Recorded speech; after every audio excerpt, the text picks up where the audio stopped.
Hello guys, in this video we're going to talk about the chapter 3 rectangular coordinate system. In this chapter there's 4 main things you need to learn about: the distance between any 2 points, the slope of a straight line, the parallel lines and the perpendicular lines together with the inclination angle. So first of all, let's talk about the distance formula, which means if we have 2 points, the first point is going to be A and the coordinates of them is x1, y1. And as for the second point B, we have x2, y2. If we connect the A and B, then we can actually find the distance by considering about the Pythagoras theorem. So if we draw a right angle triangle here, then we can actually say that this point is going to be, this length is actually the change of horizontal distance, isn't it? So we can write it as the change of x. That is the horizontal difference.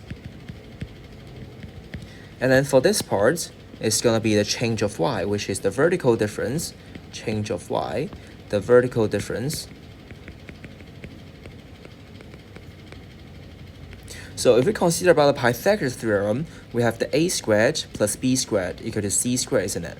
So we can actually have the change of x squared plus the change of y squared is going to be giving you the distance between AB squared. So we can say by using the Pythagoras, we can have the change of x squared plus the change of y squared equal to AB squared. If we rearrange the formula, I don't want a square here, I can give a square root to the left hand side so that we can have the AB is going to be equal to the square root of change of x squared plus change of y squared. And now we can say the change of x is actually equal to the x2 minus x1 because we are calculating the difference between the x, isn't it? And then similarly, the change of y is equal to y2 minus y1. So that if we put the change of x and change of y into the equation, so we have that AB is actually equal to the square root of x2 minus x1 squared plus y2 minus y1 squared. Okay, so that's the distance formula. And then for the next part, we can talk about the slope. The slope formula. So first, the slope formula is also talk about between 2 points. We can find how steep is the straight line, isn't it, or the slope. So we still draw a right angle triangle. This is point A, x1, y1. This is point B, x2, y2. So in this time, we still have, this is going to be the change of y, and then this is the change of x, isn't it? And the definition of the slope is actually equal to the change of y divided by the change of x. So we are going to calculate the ratio.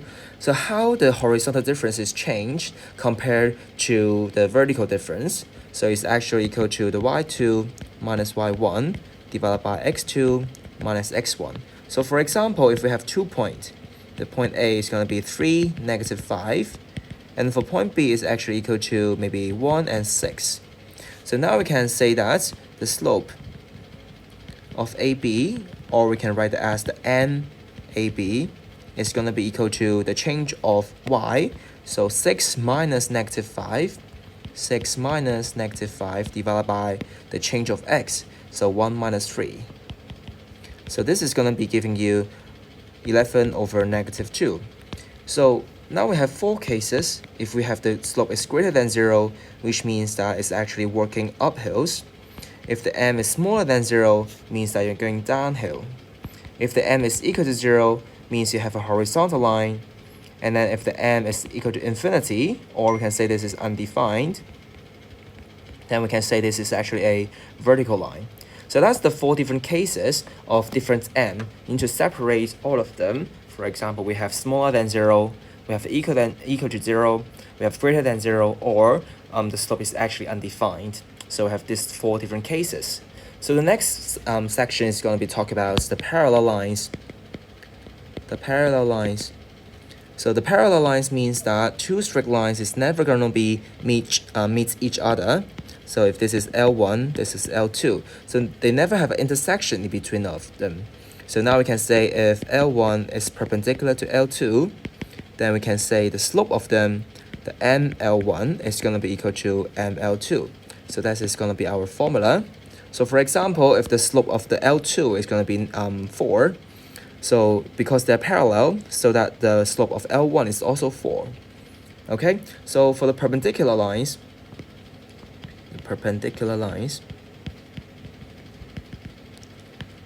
means that the angle in between of the L1 and L2 is actually 90 degrees. So now we can say that if L1 is perpendicular to L2, then we can have the slope of L1 times the slope of L2 is actually equal to -1. So for example, if we have the ML1 is equal to 2/3, then we actually the ML2 just equal to, we swap upside down of the numerator and the denominator to get 3/2. This is the reciprocal of 2/3, and then we're taking the negative. So this is actually calling as the negative reciprocal of a fraction. So that's how we're going to calculate the perpendicular line slope by using this formula. And then so for the last thing we're going to learn about is going to be the inclination. So for example, if we have a straight line like this, and then we can say this is going to be the inclination angle, the inclination angle. Then now we can say we can still draw a right angle triangle. So this is the right angle. So for the line opposite to the right angle, we're calling it, this is the hypotenuse. And then for the line, the straight line opposite to the theta, we're calling it as the opposite. And then for the line near to the theta is just equal to the adjacent. So by the definition of the tangent theta, it's going to be equal to the opposite side divided by the adjacent side. So the opposite side is actually equal to the change of y, isn't it? So the vertical difference. And then for the adjacent side, it's actually equal to the horizontal difference, which is the change of x. So now we can write it as change of y divided by the change of x. But by definition of the slope, the change of y over change of x is actually equal to the slope. So now we can write down the tangent theta is actually equal to m, which is the means of the slope of the straight lines. So for example, when the theta is equal to 45 degrees, then the slope is actually equal to tangent 45. Then using a calculator, you can get m is equal to 1. Or for example, if the slope is equal to square root 3, then we can say that the tangent theta is going to be equal to the slope, so equal to square root 3. Then the theta is actually equal to the shift tangent, we call it the inverse tangent of the square root 3. By using a calculator, you can get this is equal to 60 degrees. So now we can relate the slope together with the inclination angle. So that's the main 4 things you learn in the rectangular coordinate systems. So if you have any questions, just ask me. Thank you.